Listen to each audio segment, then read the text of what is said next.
Will you pray with me?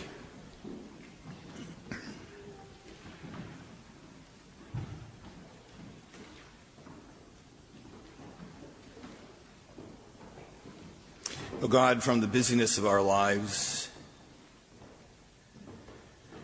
from the noises that distract, and the blindness that keeps us from seeing, we turn to you. In these moments, grant us a sense of stillness and peace.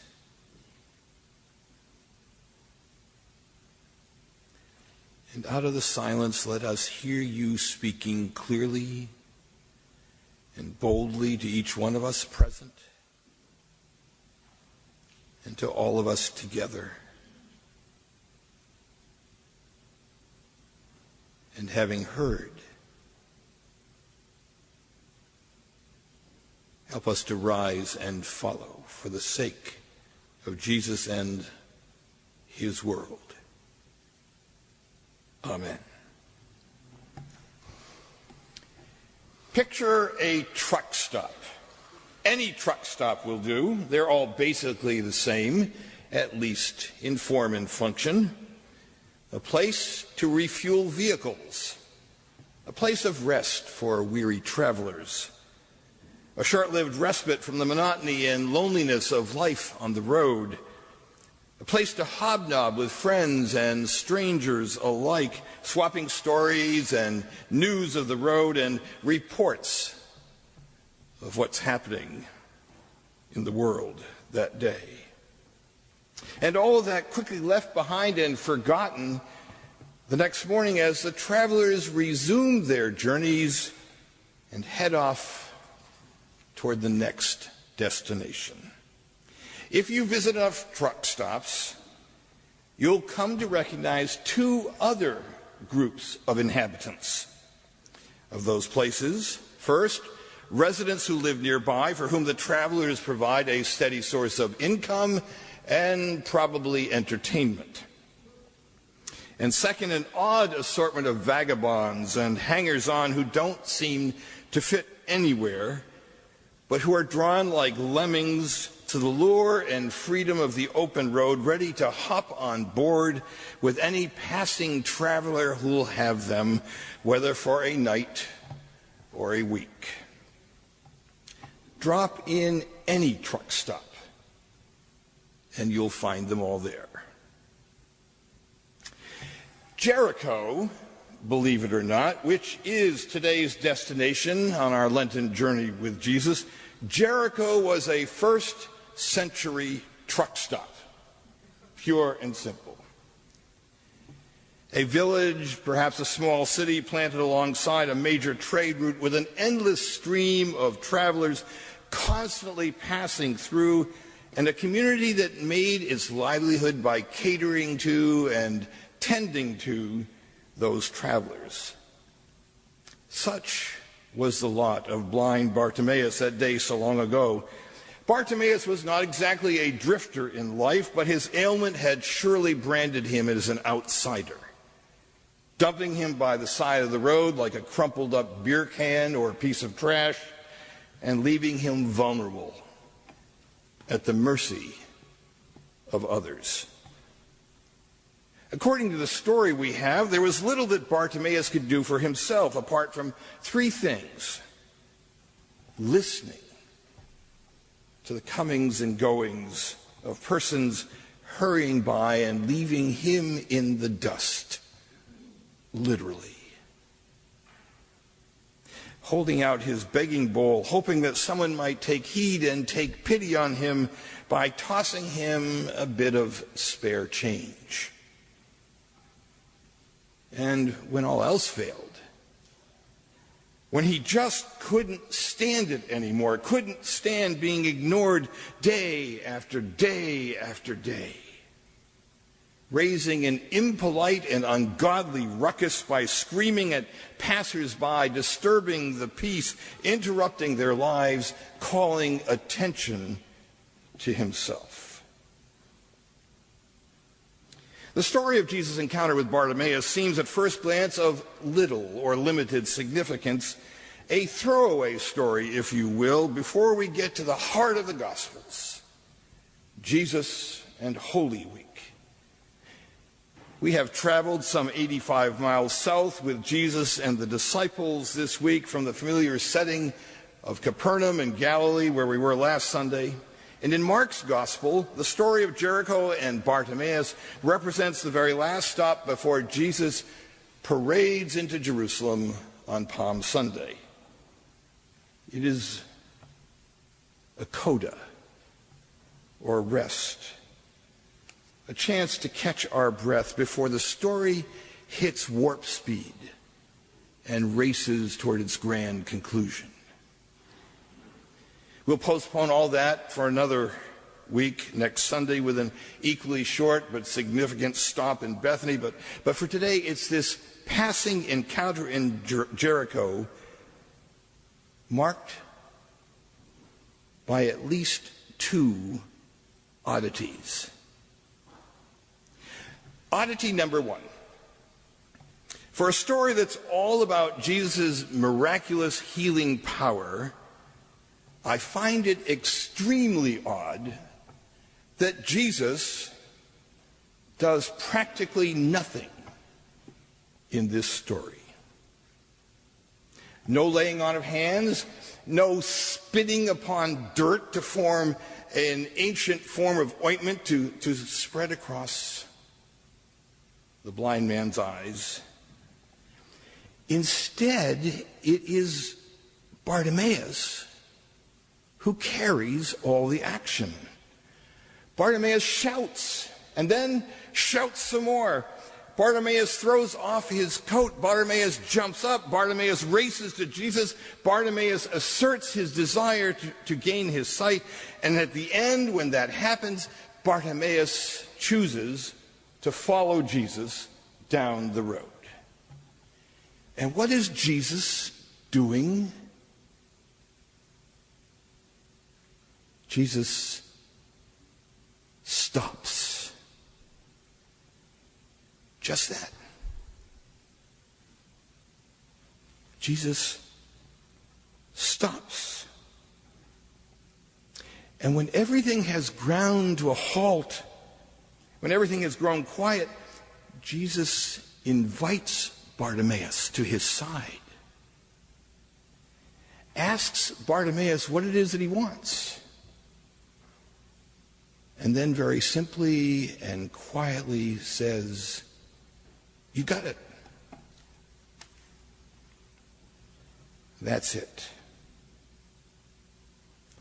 There's a sermon, isn't there, lurking in each of those steps about you and I being invited to Jesus' side, about you and I finding out what it is we most want in life, about you and I discovering that it's our faith that changes everything.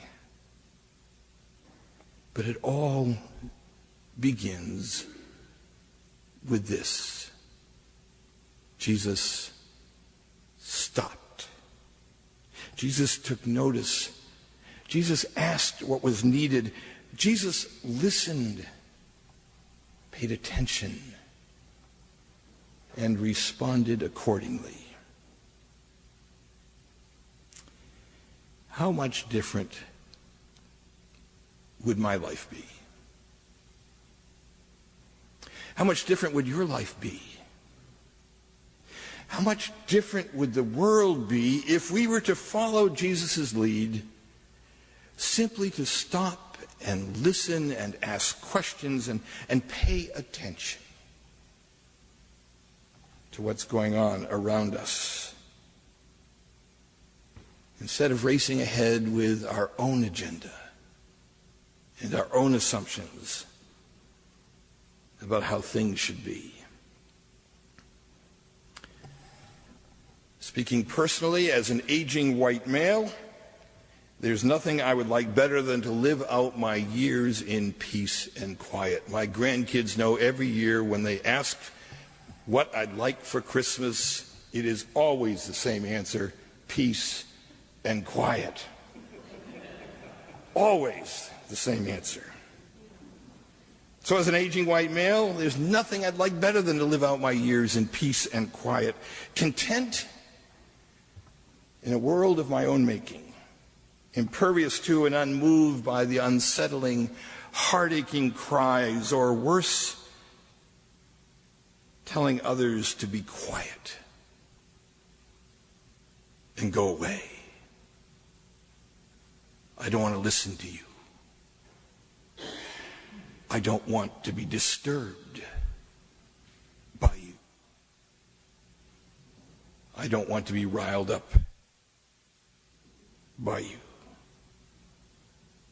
But as uncomfortable as it might be, Jesus invites me to step out of my comfort zone, to stop and pay attention to the painful cries for life and liberty that come from persons whose lives are very different from mine, but who are no less valued by God.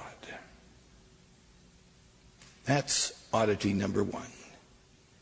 Jesus stops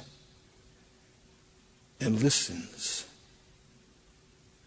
On his momentous way to Jerusalem, Jesus stops to hear the cry of someone in need. Oddity number two. Bartimaeus throws off his coat. Did you ever wonder about that? Talk about an insignificant, meaningless, trivial detail that seemingly adds nothing to the story, or so one might think. But there's something about that tiny sentence that has been nagging me, and nagging me, and nagging me, and I can't stop until I figure it out.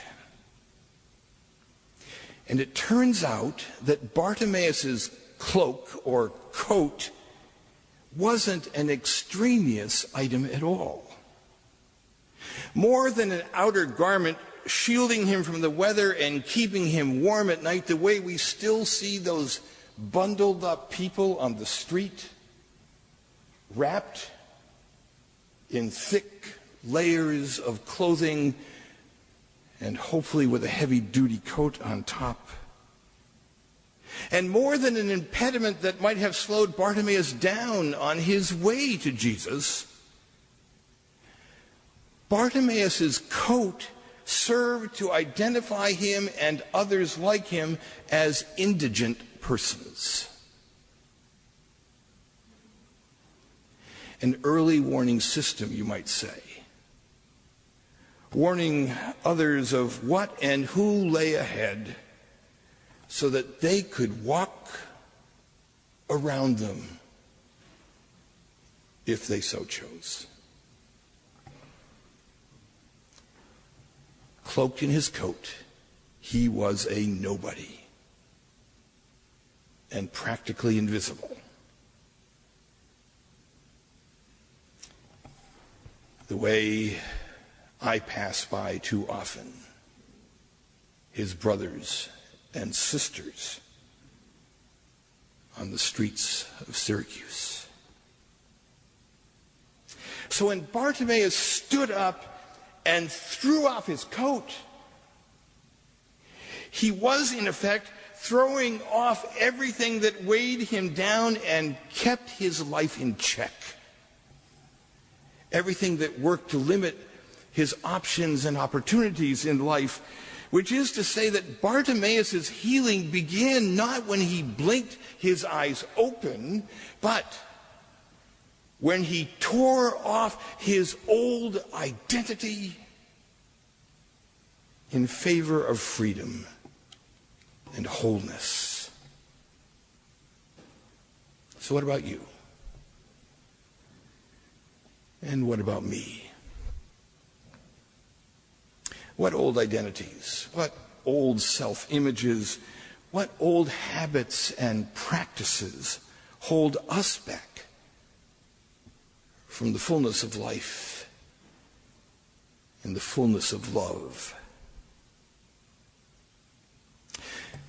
What are the outer shells that we have wrapped around ourselves that we think protect us, but in fact also serve to isolate us? What outer shells are we ready to give up and cast away?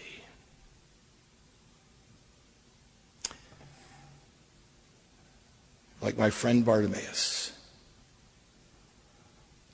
when we hear Jesus' invitation to new life, may we not let anything or anyone hold us back from responding.